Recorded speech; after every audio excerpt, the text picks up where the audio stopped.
Before this video even begins, I just want to give a quick thank you to Squarespace for sponsoring this video. I already pay for 2 websites through Squarespace, so I definitely recommend them for anybody starting any sort of website.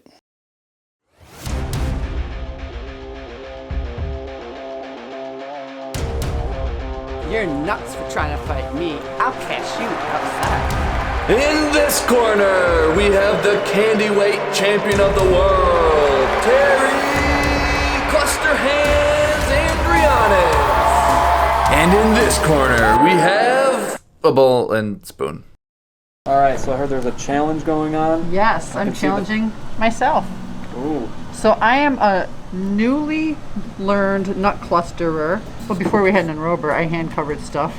I used to do hand covering animal crackers and Oreos and that sort of thing. I never did too much with the nut clusters or anything for that matter. I think I did nut trays a couple times.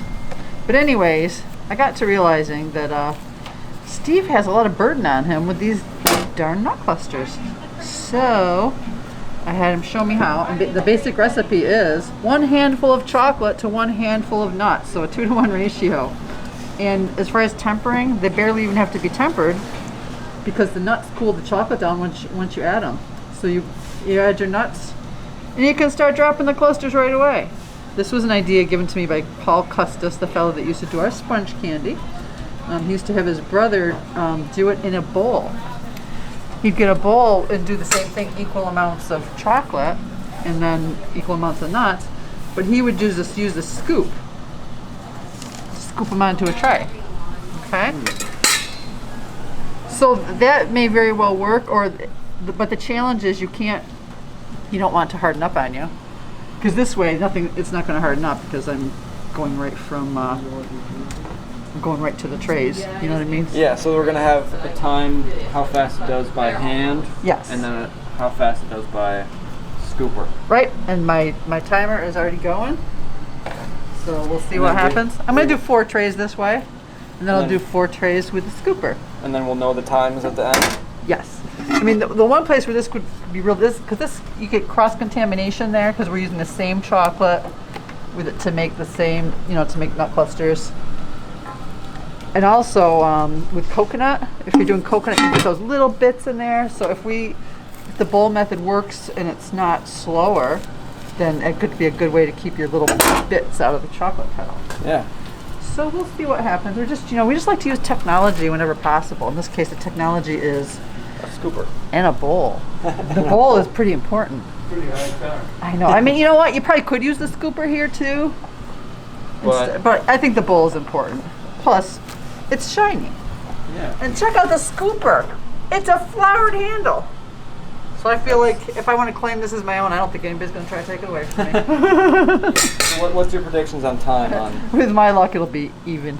It's neck and neck. Because one of the challenges here is you have to put the same. I can't be using my hand to put the chocolate in the bowl because then I'll have to change my glove every time. Yeah. So I'm going to use, just to keep the amounts equal, I'm going to use a spoon for the chocolate and a spoon for the nuts. Or I could use my hand for the nuts. That one would be fine. But that's what could slow me down, is getting the chocolate into the bowl. As I said, we're not going to want you to do a lot of chocolate at a time. If it hardens up, well, you've defeated the purpose. Yeah. Because here you can just, your puddle, you can just add more, which you can add more chocolate here to melt it more, and you kind of add more chocolate there. It's not the end of the world, but it's a whole new world. Stretch. You're nice and limbo. Yes. I'm not going to do the limbo though. Okay, if you want to hit start. Okay, here we go. Time is on. Okay. Or the cold of the bowl might make it A little harder. Yeah. We'll find out. Where did I, there we go.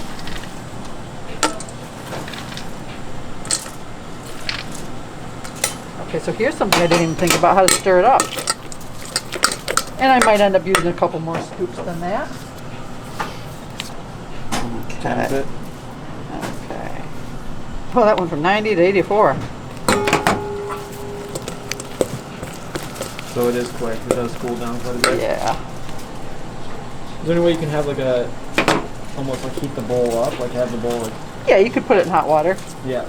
Oh, that won't really be. I don't think that'll be necessary. I'll just work with it and put in more warm chocolate. Yeah. I'm just trying to make it all one temperature, because Because like some parts, like look at it, I'm taking temperature of the bowl there.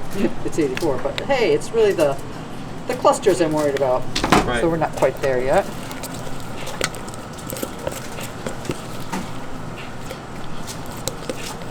Come on, let's go. We're on a race. My next serving, I'm going to do like 2 scoops. Yeah. Nobody said I couldn't.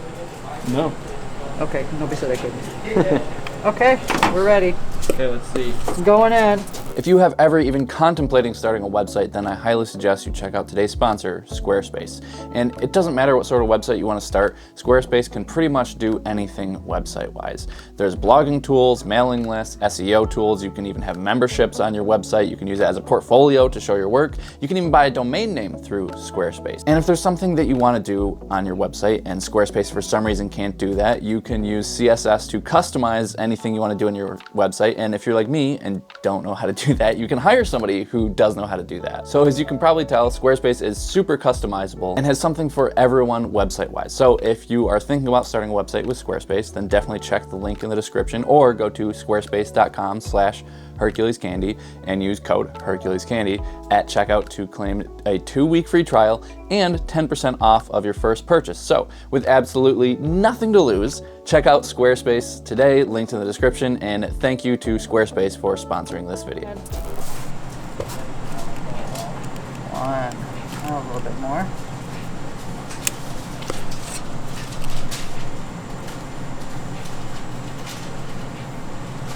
I'm not thinking, I'm just scooping. Like my life depended on it. You don't want to make them too big because you get in trouble with the big guy. So this is not a sitting process. I don't think so. I don't know. I mean, eventually, I like to stand up better anyways. I think this table here might be a better, Yeah.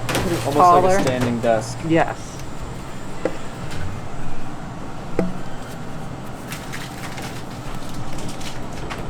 My guts are telling me it's probably going to be the old way to do it. I think because you have less to work with, like you can kind of put more down on the table to work with your hands than you can in the bowl. Yeah. But this is faster than with your hands, the spoon. So I think. Yeah. It could be 6 of one, half dozen of the other, Scott. I don't know. The anticipation is I know. killing me. Oh, and now I got chocolate on my handle. There is no going back. I'm done. Alright, so we're back. Last time we saw you were getting frustrated. Yeah, I got chocolate on the handle. It's one of the worst things that's ever happened to me. But I fought my way through it and talked myself down. I guess I'll be okay. And I think you said you're ahead of schedule from the last one. I think I might be. My timer went, I can't see it now because the screen went black. I think I'm a little, So we're just I think I'm guessing. ahead. Yeah. Well, from the last time I saw the timer, it looked like I was going to be ahead by possibly 2 minutes per tray. Speaking of that, I said I did 4 trays in 48 minutes. I said that was 11 minutes per tray. It's actually 12 minutes per tray.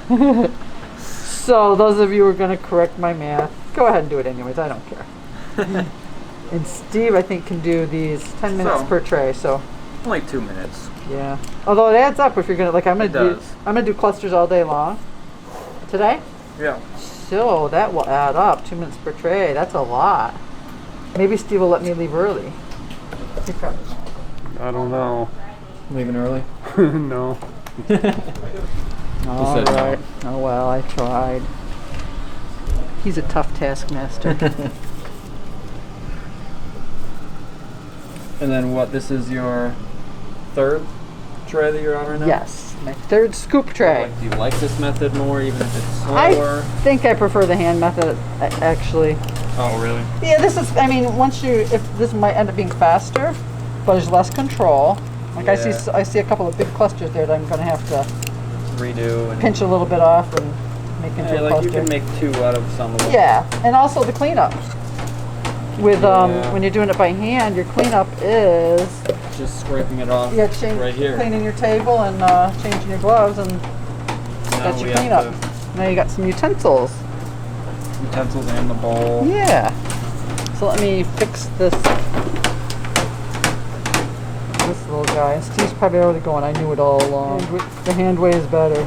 But sometimes you gotta try. Although I still think that with the coconut, because coconut leaves little tiny shreds behind in the chocolate, I think that I'm gonna like that idea better. Okay, I'm gonna... See the time.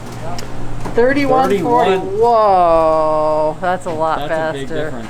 30 Gee, minutes. or even if you say 32, that's 16 minutes. Oh boy. Smaller melon ball, though. Those are big clusters. Yes, you are correct, Steve. You get a smaller one. Yeah. That'll work. 16 A minutes. smaller scoop. Yep. 16 minutes is that's a big, that's In not 2 in, minutes. In candy minutes, that's a lot, yeah. Because you said even 2 minutes. 2 minutes per tray. Yeah, it's Yeah. fast. So And this was, yeah. Okay. I'm not going to do any more math on camera. right. Just know it's a lot faster. Yes, it is a lot faster. And like I said, the coconut thing or the Rice Krispie thing, anything where you have little tiny shreds of stuff, that's going to matter. So Yeah. this could be the new way. Although I am standing up and kind of bending over the table. Yeah. Then I might prefer this, or even the counter over there might be preferable. Just to Yeah. Just a higher counter. Yep. So, Mom, what's the verdict? mixed. Yeah? It's a mixed verdict. Okay.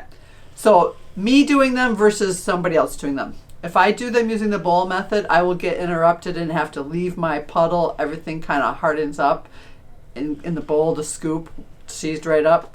So for me, it's probably not going to work if I'm doing the clusters during the day. But after hours, when there's nobody around to interrupt me, I think that the bowl method will work fine because it was technically much faster. And I think it would be even faster if I do it at the counter, standing up, and I also procured a ladle for getting the chocolate into the bowl instead of a spoon. And a proper size scooper. Yes. You got one Yeah, I slightly mean, a smaller little bit one. smaller scooper. But I'm going to try it again with coconut clusters because coconut leaves behind the little shreds. To get them out of that chocolate puddle is a bit of a nightmare or a daymare because it happens when you're awake. So I'm going to say it's basically a success. I'm going to try it again, try to fine tune things. As I said, I'm going to try it at the counter, standing up. But if it's during the day when I'm going to get called away, I will be using the sit down method where I can just kind of scrape off my hand, my utensil, my hand, and throw my puddle back in the kettle and go put out whatever fire needs to be put out. I have lots of fire extinguishers, so it shouldn't be too tough. So that's my review. Mixed. And I know some people might be wondering, well, why not mix the two and why not just use your hand with the bowl method? Well, because, okay, you put your hand in the chocolate, you mean? Mhm. What's the point of that? I'm not sure I understand. Because then you have it all mixed up in the bowl, kind of like the same thing with a scoop. Right, but you can't use that hand. Right, so that's what other people might be. So I'm saying that people might be suggesting that, but they're Oh, probably not right. thinking that, like, Yeah, then your you'll hand's dirty. Then you'll have more cross contamination with the nuts and the. 'Cause Yeah. we try to keep that to a minimum, but then especially with the peanuts, the Yes. shells, the outer Yes. shell type thing will go into the chocolate for sure. Yeah, so I it's kind of a preferable method because it keeps the contaminants out of the chocolate. Your dad's old school, and he's going to be able to do it much faster anyways by hand because he's like a machine. So he's not going to switch over to the bowl method in our day. But newbies might find it easier because, I mean, a lot of times, like say you're hand pouring a mold and you're not using the enrobing chocolate, the funnel method. They say, like, why don't you use a ladle to put it into the mold? That's just kind of like a barrier. It's just faster and you have more control with your hand. But using an enrober funnel stick method is even better. So it seems like it'd be even faster for people who are going to be doing like a large volume of them because even if it takes like say an extra 10 to 20 minutes or something to clean up, if you're going to be saving like an hour of time because you did so many, then it would absolutely be worth it. But if you're only going to do like a couple trays, then it wouldn't. I think it saved us 18 minutes. Yeah. For what? Is it like 4 trays only, right? Yeah, that's a big time savings. Yeah. But like I said, if you're going to end up with a lot of chocolate going down the drain, not a savings. So that hurts our heart. Chocolate's going down the drain. But we're gonna keep at it and see what works. All right. So that's my final verdict. Your final mixed verdict. 6 of one, half dozen of the other.